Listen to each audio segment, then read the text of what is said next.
Hey everyone, Jim Haas with Blaze. We have a new LTE Pro collection that's out. I did a couple of overviews on the grills. We also have griddles in that series. They also have carts, LTE Pro carts that are pretty involved, and I've built quite a few between trainings and trade shows. Rule number one is just breathe deep. We're going to get through this. I'm going to take you step by step through these carts. They are really cool, offer a lot of really cool new features. I have one right here. We're doing a little upgrade in my own backyard, so welcome to my garage. Let's get to building these carts. First thing we want to do is unbox everything. Make sure you got all the pieces and parts laid out, and then peel off the laser film. This is probably going to be the longest part of this whole process. Be sure your workspace is somewhat organized and empty out your bag of hardware.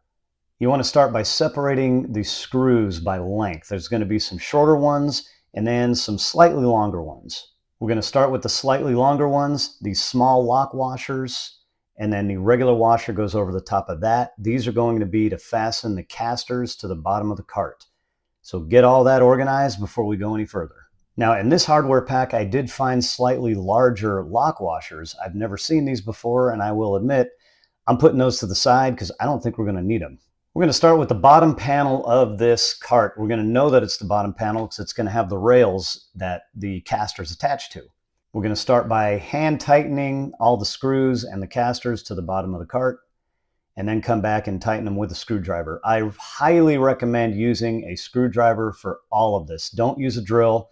These nutserts tend to strip out really easily. You don't want that. I also recommend assembling this on an elevated workspace. I'm using a tailgate. You can also use the box that the cart came in.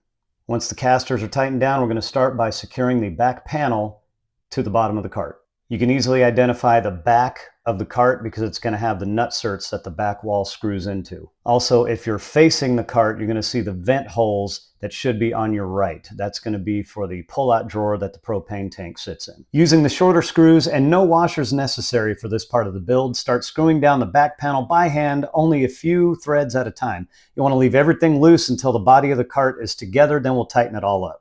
Next, we're going to install one side or the other. It doesn't matter if you want to start on the right or the left. You're going to know the bottom of these panels because it's going to be the flat piece with the screw holes that line up with the nutserts on the base of the cart.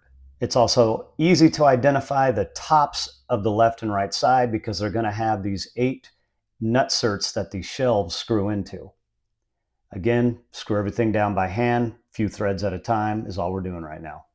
After the sides and back panel are attached to the base of the cart, again, leaving everything loose, we can then move the cart down to ground level and continue on.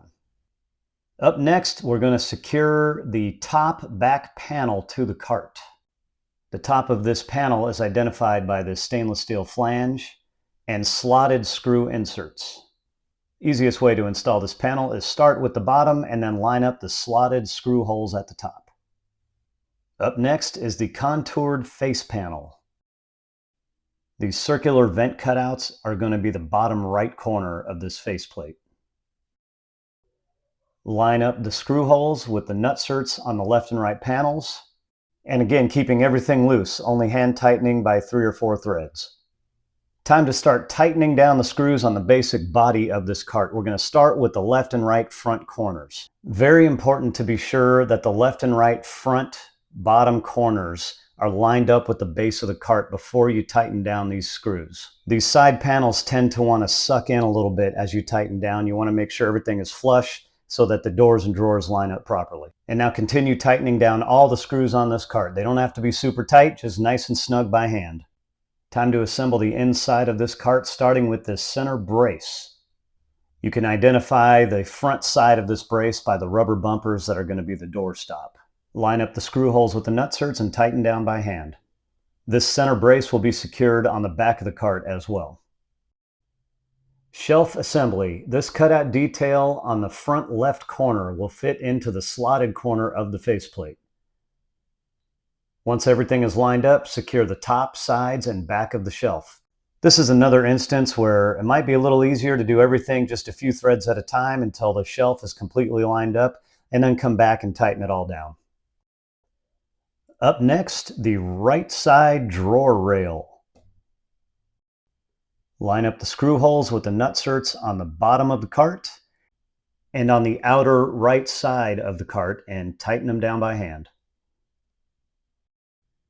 Before installing the drawer, we want to be sure that this little red button on the back of the drawer glide is not engaged. That's a locking mechanism that's going to stop the drawer about an inch shy of closing all the way. Sometimes out of the factory it's engaged, sometimes it's not. Line up the drawer glides on the drawer side and the cart side and gently slide it into place. The handles for our doors and drawers are going to be in a separate package. Very important to note that the small screw and washers that come with the handles are separate in this bag. They are not secured or in their own bag. They're just in there loose. Be aware of that because they are very small and easily lost. Install the handle on the drawer using the small washer and screw one side at a time.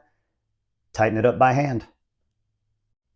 When it comes to installing the handle on the doors, I highly recommend laying it down on a flat surface since these are double line drawers, and if you drop the screw or washer down inside of there, it's going to be kind of hard to get them back out. Once everything's lined up, simply tighten it down from the inside.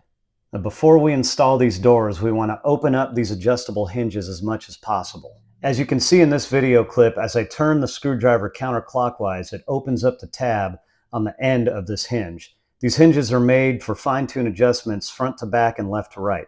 Out of the factory, they tend to be in the tight closed position, which is going to make it very difficult to snap onto the hinge on the cart side. After everything is wide open, they should snap on fairly easily. Then you can continue to make fine-tune adjustments. This small support bar on the inside of the hinge will line up with the small slot on the front of the hinge on the cart side.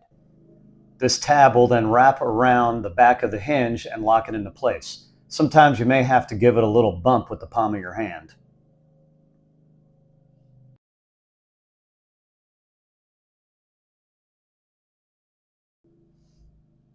All right, now time to make some fine-tune adjustments to get the door to line up with the drawer and also to ensure that it's going to close properly.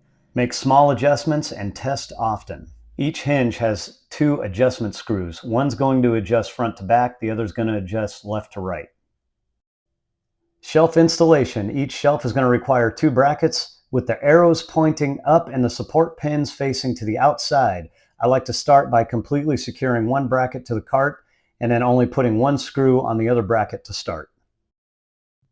For the first time installing these, you might want to have an extra pair of hands to kind of hold the shelf in place. You want to line up the support pins to the slots on the insides of the shelves. Once everything is in place, tighten down the second bracket. These shelves are meant to be collapsible and should now be fairly easy to put in any position. You may have to do some fine tuning by loosening the screws on the bracket and nudging the bracket left to right ever so slightly. There you have it, the cart is built. Yes, you are going to have extra hardware. So what do we do with this stuff? You put it in a bag and you put it in your tool chest, of course. Because one day you might need these things, but probably not. All that's left to do is carefully slide this grill onto the cart. Definitely a two-man operation. Don't be a hero. Before sliding it all the way back, you want to connect your transformer.